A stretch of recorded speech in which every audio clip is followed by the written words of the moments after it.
Do you realize that if certain people get their way, if they get their way, 2017 is going to be a year of total confrontation, a bloody mess. What am I talking about? Can you imagine if the war fighters in Syria who are fleeing that country right now find their way into the United States of America and get involved in the various cells already set up in this country, and then at certain points in 2017 go kinetic. They launch their operations, whether it's in a school of elementary kids, whether it's in a busy mall on a holiday, whether it's in a movie theater, an office building, or on a university campus. Not just knives, not just automobiles, but automatic weapons, 3, 4, 5 times per day in some areas.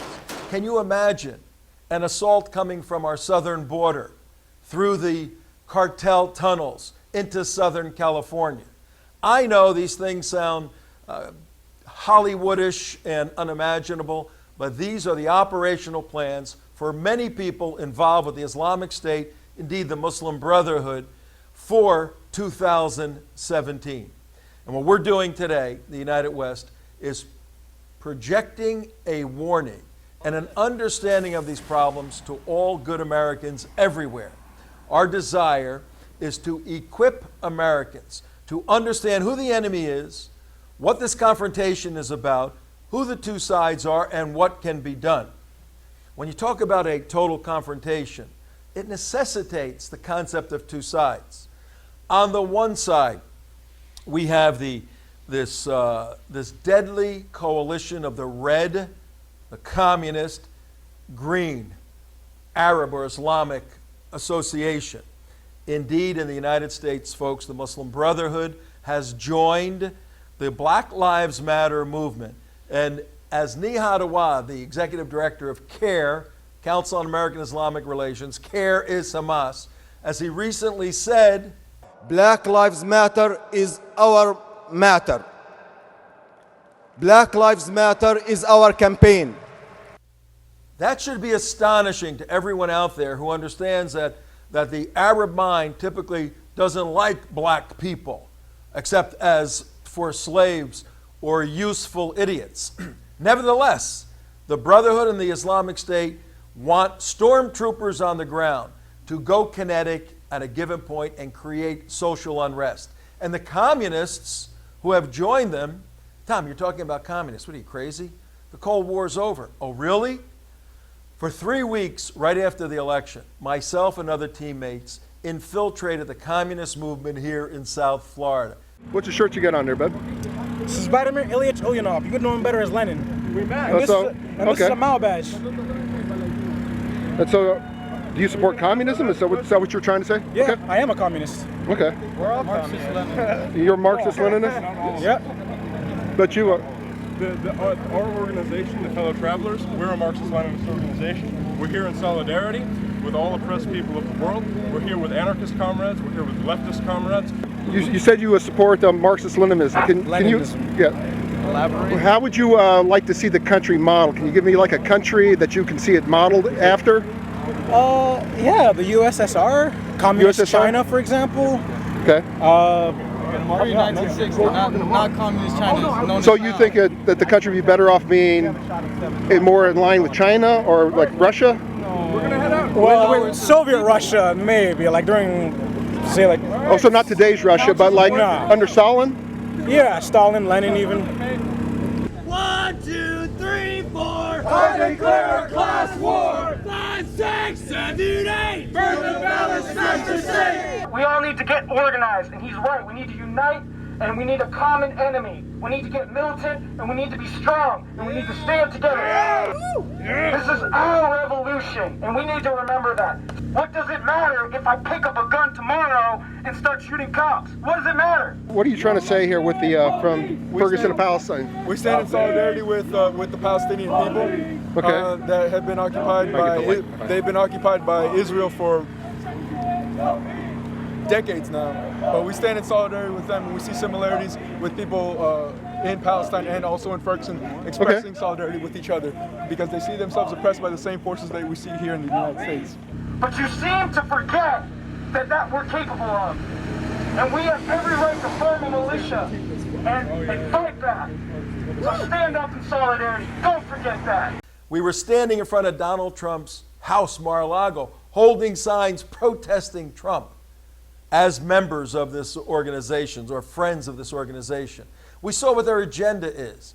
We saw the bizarre relationship between the Muslim world, the pro-Palestinians, and communists joining together to support Gaza and Black Lives Matter movement. This is the total confrontation we're talking about. What are we going to have to do to protect ourselves? Well, understand that this didn't occur overnight, this divide. Time magazine selected Donald Trump as its Man of the Year and said he's the president of the divided states of America. They're 100% right. We are divided. In fact, 2.5 million more people voted for Hillary, hardcore progressive left, than for Donald Trump. That's the divide, folks. Over the past 8 years, President Obama exacerbated this divide by class warfare, race warfare, economic warfare, doubling the debt, and creating all this chaos. Thank God in heaven for November 8, 2016, where in my mind a miracle occurred and an apocalyptic cultural and national security disaster was avoided by Hillary Clinton not winning. You know, this may be a good moment to gloat, to go back. I thought for sure Trump was going to lose, but I never get tired of watching footage like this. Take a look at this. You're awake, by the way. You're not having a terrible, terrible dream. Also, you're not dead and you haven't gone to hell. This is your life now. This is our election now. This is us. This is our country. This is a different Earth today than it was 24 hours ago. It's a different place. Cause it just is different. The woman who President Obama called the most qualified person ever to run for the White House couldn't break through. The question remains, who can? Deeper concerns tonight that the world's shining light of democracy has gone dark. Decency lost last night, and that's what's so hurtful about this. This was a white lash. This was a white lash against a changing country. It was a white lash against a black president in part. And that's the part where the pain comes. I kind of push back against the advancement of African Americans, of Hispanics, of women, of Muslim Americans. It is a mourning moment for those people, and it is a moment filled with fear. Because I'm on this network and people know my attitudes about things. They come up to me and they're scared, depressed, despair, desperate even, almost clinging to me. It was a rough night for everybody, I think. We're worried. The people are worried. Okay, he's the president. Now what? It feels like we're trying to avoid the apocalypse, and half of the country is voting for the asteroid. Is there a doomsday plan?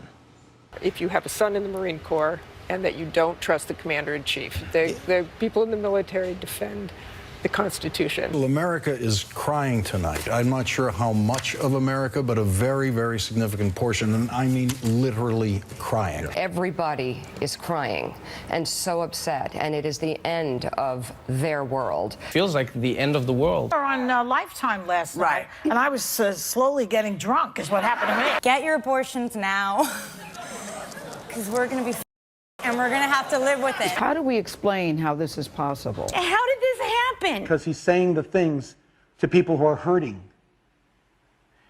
And it's why every beaten down, nameless, forgotten working stiff who used to be part of what was called the middle class loves Trump. He is the human Molotov cocktail that they've been waiting for. The human hand grenade that they can legally throw into the system that stole their lives from them.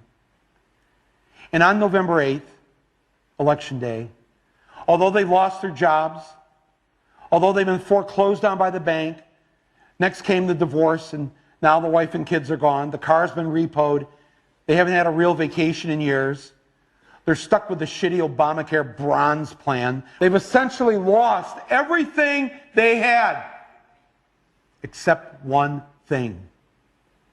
The one thing that doesn't cost them a cent and is guaranteed to them by the American Constitution, the right to vote.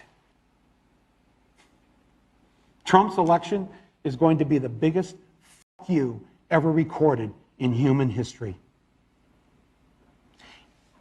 And it will feel good. You just got to love that. You got to love that.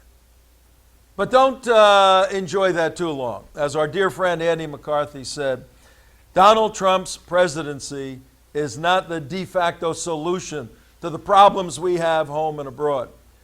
Andy said, what we have is an opportunity. And ladies and gentlemen, we here at the United West want everybody to be prepared for that opportunity in 2017. An opportunity to avoid or deal with the total confrontation that may in fact get violent. We don't want to call people to physical confrontation. That's not our job. Our job is an ideological battle, and we operate by the rule of law. The other side doesn't. But those individuals who will be called, their phone will ring, their beepers, people still have beepers, their beepers will ring, their cell phones will go off. Trouble over here on this avenue. They'll get up from whatever they're doing, and they'll put on their gear, strap up, and run toward the bullets and the noise and the chaos. The police men and women in the United States of America, our intelligence agencies, and overseas our military. What a time to be supporting these brave individuals against the enemies of the state. Support them as we will in an organized fashion in 2017. It's a year of total confrontation. Enjoy the rest of 2016, but join with us in 2017. Here's how, 2 ways. 1, develop a war footing mentality. You must be like the Israelis. They live in a war zone all their lives, yet they enjoy each moment of every day. Vitality, exuberance, love, joy, but they're ready to fight. That's how Americans must be, sadly. Let's stop kidding ourselves. We are at war, and we don't even know it, most of us. Work with the United West. We'll show you who the enemy is and who you are and how you can defeat the enemy. Develop a war footing. Number 2, engage. We need every American engaging at some level. Whether you're confined to your home, you can engage on that keyboard. Keyboard warriors are necessary, communicating. Maybe you want to get a little more involved and come with us to some of these events and rallies and protests. Hey, we can hook you up with people anywhere in the United States to do that, and it has to be done. I'll tell you what, as soon as Donald Trump starts pushing his policies, moving the embassy from Tel Aviv to Jerusalem, building a wall, shutting down immigration from jihadi countries, you know the streets are going to erupt in protests and indeed riots, and the opportunity for total confrontation physically is there. We need to be out there also. If you're not the type of person that wants to go into the situation like that, that's okay. There's other ways you can support, financially or other ways. Contact the United West, we'll tell you. Bottom line, as I said, enjoy 2016, but go into 17 with your eyes wide open, knowing total confrontation in 2017, supporting law enforcement, supporting intelligence agencies, supporting our military, supporting our administration, supporting the United West, and engaging and winning, because we can. And you know what? This is a good fight. This is a fight worth fighting for. This is a fight of history. And you know what? Somebody's going to fight this fight. It's either going to be us, or go look in the eyes of your children. Go look today. Grab your kid, no matter what age they are, and look in their eyes, or your grandkids, or your friends, young kids. Look at them and tell them, you know what? I was too busy in 2017 to do what was necessary to fight the bad guys. I pushed it off to you. I hope you have a nice life. Either we're going to fight these people, or our kids are going to fight these people. Hope you have a wonderful 2016. I'll see you on the other side. Let's get ready. We can win this thing.